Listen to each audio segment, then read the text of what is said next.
Lion's Den Survival Principles, Part 9. Obedience over Consequence.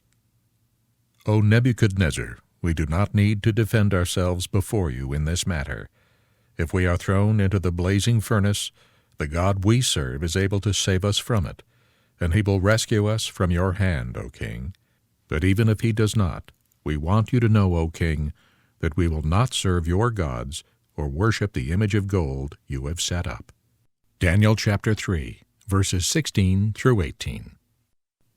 It's your show, and you can do what you want with it, but we do not do 5-minute rape scenes. With this line, the Christian writer-producer made a moral principle clear to one of the most powerful men in Hollywood. He knew full well the statement could cost him his working relationship with the mogul and separate him from the network television series on which they were collaborating. This and other moral issues eventually did result in a separation of ways. But you can be sure of one thing. The word got around that there was someone in Hollywood who answered to a higher authority. Spiritual authority is something that most media power brokers do not understand. They understand positional authority, financial power, and intimidation, but not spiritual authority. To survive as a Christian in the often hostile environment of media, one must possess it. Spiritual authority is the power a believer derives from being identified so completely with Christ that his power neutralizes all threats, fears, and forces. That the 3 valiant Jewish men in Daniel 3 possessed spiritual power is clear from their response to the life-threatening situation they faced. The first proof is that they felt no need to argue or defend themselves. Survival principle. Those with spiritual authority in their lives never have to argue or defend themselves. We do not need to defend ourselves before you in this matter, was their statement of divine confidence. In his powerful book, Spiritual Authority, Watchman Nee says, God doesn't argue, and the one who possesses his power doesn't either. Only those insecure in their power or position get defensive or argumentative.